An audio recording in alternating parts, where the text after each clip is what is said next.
Oh, it has started recording.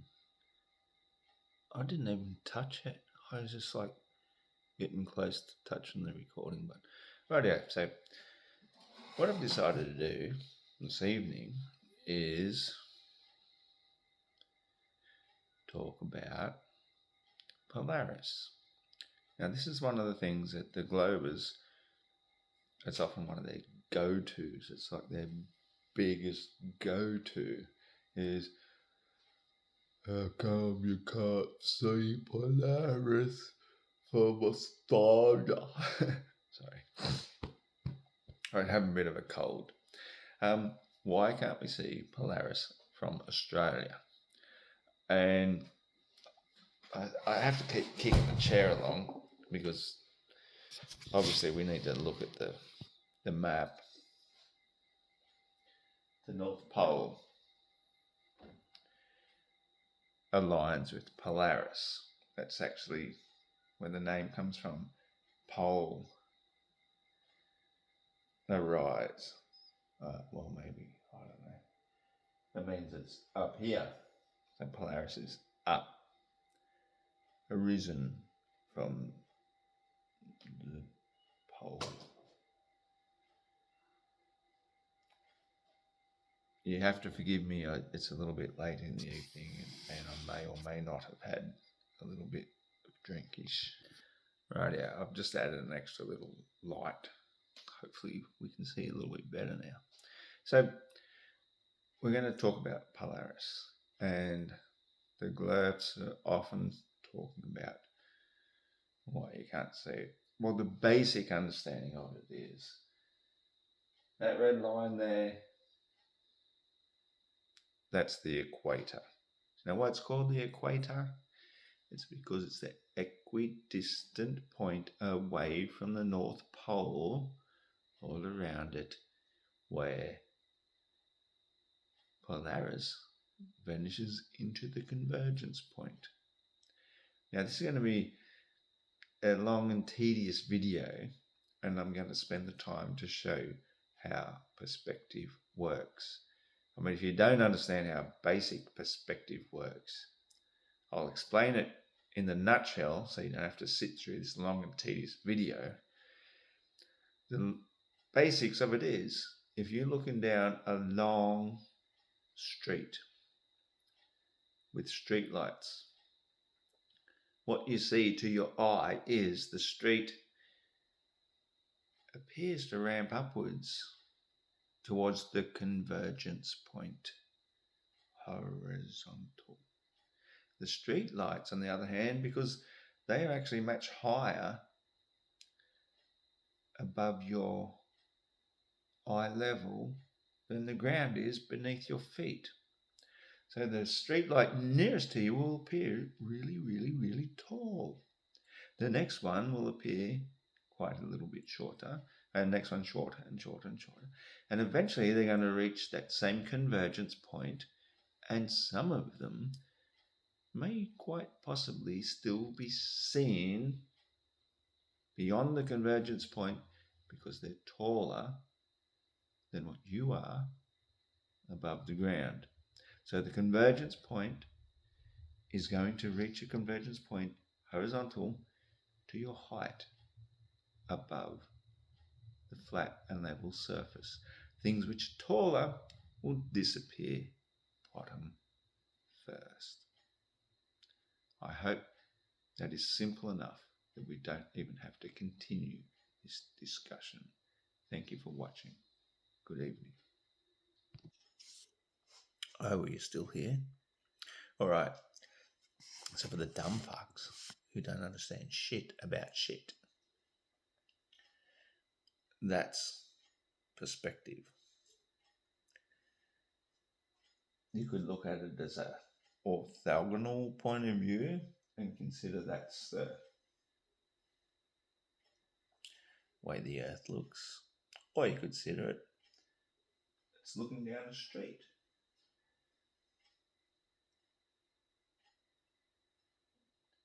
It's let's put some street lights in there, shall we? Look, I'm going to have to restart this and do a whole new diagram, or do I? Or do I? Let's think about it for a second. I've had this one sitting there for some time. I guess it's time to erase it. All right. So this is the era when we get into tricky perspective. Because, okay, in the ordinary, seemingly simple understanding of how we look at things, let's say we have Polaris here. It's our pole star. It's bright and shiny, and that's the fixed navigational star for the people in the Northern Hemisphere throughout all of history. Yes, we can say it tilts and wobbles and blah, blah, blah, but let's just assume, for simplicity, it stays fixed. So what happens is then you've got this obviously demarcation line down here, and we'll call this the Earth. That's good because it shouldn't be flat. It is undulating and it has topography and shit. Right, yeah. And so right here we've got 90 degrees. So that's our North Pole. Now this is where it gets tricky for people and hard to understand, because they think that then the Earth must do this curve until you get down here to 0 degrees of the equator.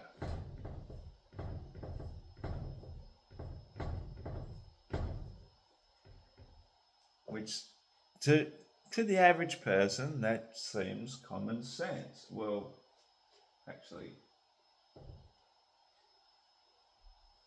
not like that actually. It's pardon me. There.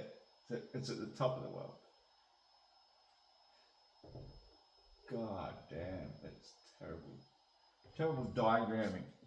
But you sort of get the gist. So they say that then as the person viewing sees it, how the fuck do they see it at the equator anyway at 0 degrees? I don't know.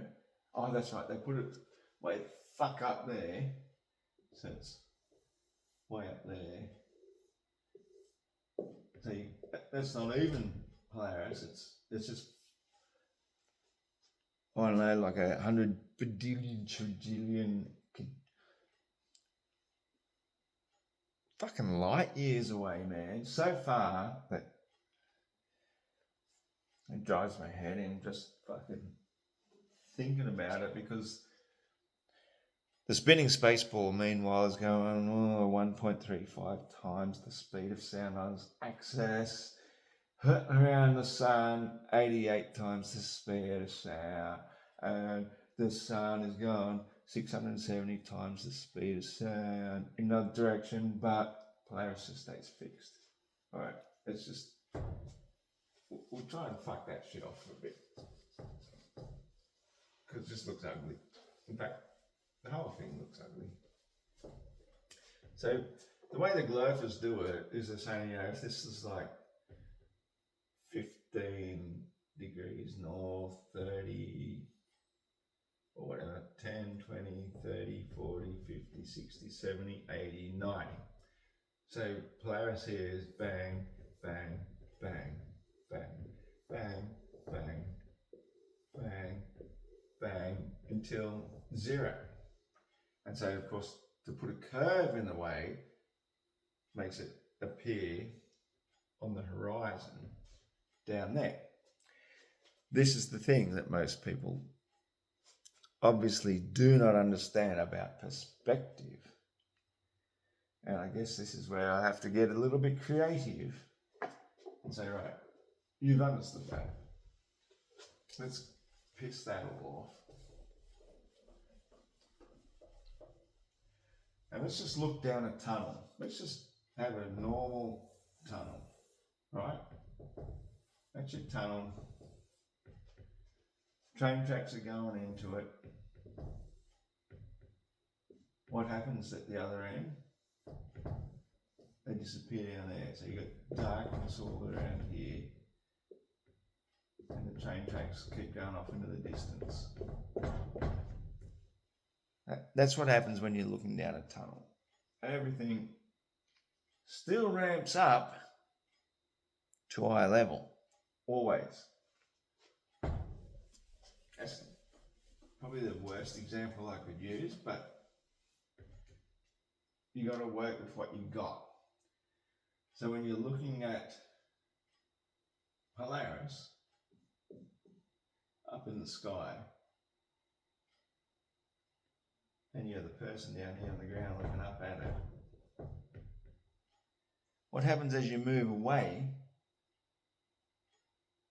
you've still got this ground ramping up to eye level, which means dude's eyes up here. That's what creates the apparent drop of Polaris as you move further and further away from it. The ground, though, however, is always ramping up to eye level. It is always doing that. So even though you move further away, it creates the illusion of a curvature drop. But the water is always remaining eye level. It's always going to remain eye level, no matter what. I would love to be able to demonstrate this in real time with actual videos and the sort of stuff. Like the Glerfs are great at using. Hold on a second. Pardon me. Set to lubricate the throat. The Glerfs are great at using things like graphics and demonstrations. But what graphics and demonstrations don't show is how in reality, it's a bit like if you looked at the horizon and you made up your mind, I'm going to go to that horizon, and you keep your eyes fixed on it, and you start walking and you start running and you do whatever you can to get to that horizon. You'll never arrive. That is perspective.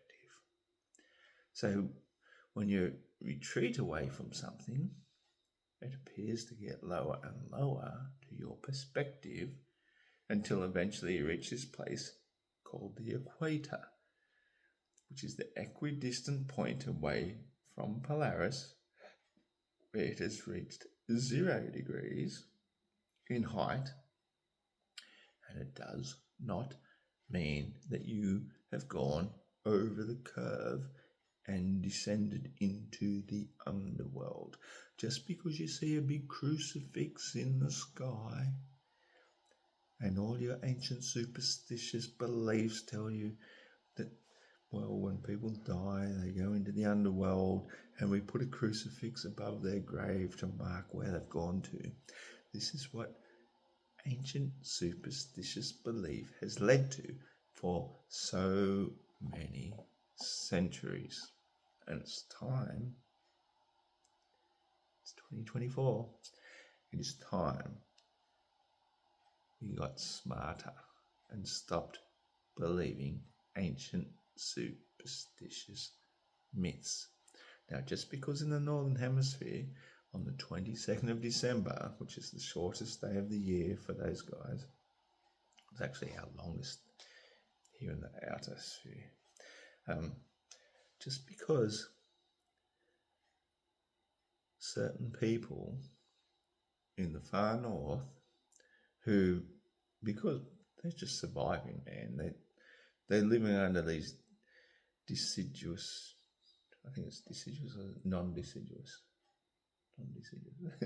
trees that don't lose their leaves, covered in snow, and they're drying out sacred mushrooms beneath the boughs of these trees with tallow candles.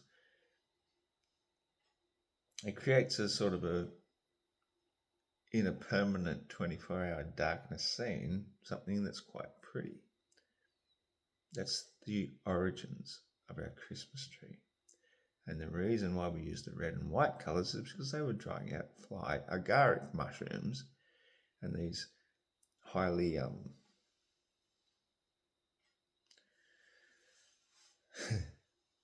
normal people who became enlightened, astral travelled, when they saw their sun, the giver of life, the giver of eternal light and life, disappeared over the horizon, it disappeared into the underworld. That's when they imbibed in the fly agaric mushroom, went on astral travel, and when they went there, they saw where the sun had died is on the cross. That's the whole point of all of those stories.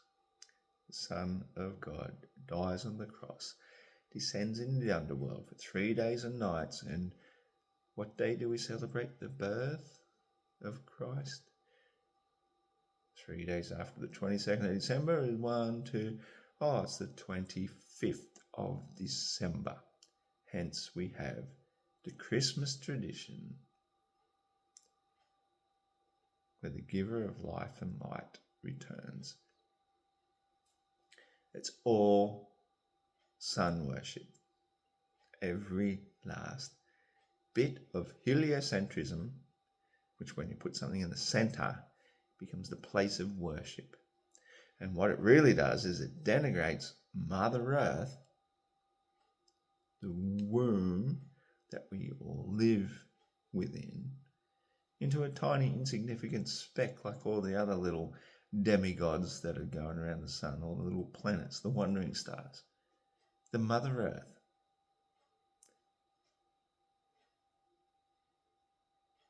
is the Holy Grail. She is the one that gives us our bodies, gives us our clothes, gives us our shelter, gives us the air we breathe, the water we are made from. Everything comes from the mother. That is what heliocentrism tries to take away from you. Because if you're a man of the land, then you are a man who acknowledges the Mother Earth. You have the Holy Grail in your hands, every last one of us. We are the children of God. We have the Mother Earth who bore us. We have the Father Son who powers us. We are the children. That is the Holy Trinity that you've been missing out on. And so to go back to Polaris, because I actually did intend to just try and describe for the Glerfs how the view of Polaris works. Obviously, we go back to our looking down the street scenario. You're looking down the street. You've got a light pole here, a light pole here, a light pole here. They get smaller and smaller and smaller into the distance until eventually you get to the horizon and they're gone. But what's actually, I drew that. I apologise, I drew that pretty poorly actually. Start again.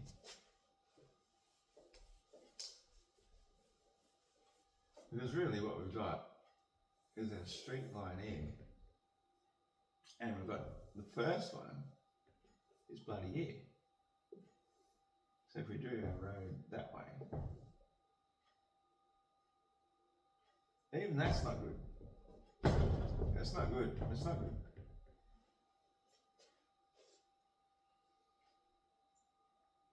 What we've really got is this one here. And this one is here. So yeah, you can bugger off too. And the road is actually going more like that. So each one is going like this. And they get lower and lower. It's more like that. You know what I mean? It's more like that. But the nearer one is freaking massive. They get lower and lower. Then they go probably more like that. So, you know what I mean? The thing is, if you walked away, then this street light is going to start looking like that one, and then that one, and that one. The nearer something is to you, the higher it appears. So that's basically the whole point of Polaris being the pole star. As you move by degrees further and further away until you reach the equator, that's where it's going to reach the convergence point. And on our stationary planar Earth, what you see is what you get. The equator is I'll just put it back to that line. It is thousands of miles away from Polaris. So I think most people just don't appreciate how massive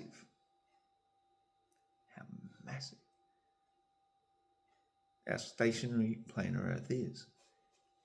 If we assume this ice wall around us is at least 60,000 miles, that little red circle, 25,000 miles, you have to kind of put that into perspective. When your own physical horizon, this is something that most people do not understand. Your own physical horizon, at the best of times, if you're standing at the shore of a sea and looking out to see what you can see, you've got 3 miles. The world's longest distance record photograph, 273 miles. If you put that into perspective, when my finger is touching there is more than 273 miles from one side to the other. It is nothing. We see nothing. We are tiny. Another example I might like to use, if you can consider the rug in your living room and you have a vacuum cleaner with a light at the front of it and you pass that across the rug, from a dust mite's perspective, when that light comes into view, it's going to appear to go up and it's going to go up as it disappears. It's going to create a pyramid of perspective, even though it is just running across the rug. You have to try and grab a sense of perspective, how everything further away is lower, gets closer, appears to go higher, goes away, appears to go down again. That is how perspective works. And so naturally, it will also work with the stars. Polaris, above the North Pole, move away from it in any direction. See, that's the thing. You can go any direction, and every one of those latitude lines is going to be the same number of degrees to see Polaris, because you are drawing a circle. Compasses make circles. That's how our world was made in the first place. So all these people say, oh, give us a map with a scale that can show distances between places. You have to do the backward trigonometry, spherical trigonometry, and you can do it. That's how they do it. They call it a great circle, but it's not. It's not going over any humps. It just means that every time you get further and further apart, further away, that eventually it goes pear-shaped. Now, why would somebody like the most famous media personality, astrophysicist Neil deGrasse Tyson say that it goes pear-shaped below the equator? There's no up or down in space, but on the globe, where they've got this oblate spheroid, there's a below, and he admits it goes pear-shaped below. On the flat Earth map, it goes pear-shaped outside because it keeps expanding. That's why they say that. It just keeps expanding. It's like a dartboard, Earth, really. All these people say pancake or pizza. No, it's a dartboard. It gets bigger and bigger till you reach the triple score. Anyway, I'm about done. I think I need a beer. Thanks for listening.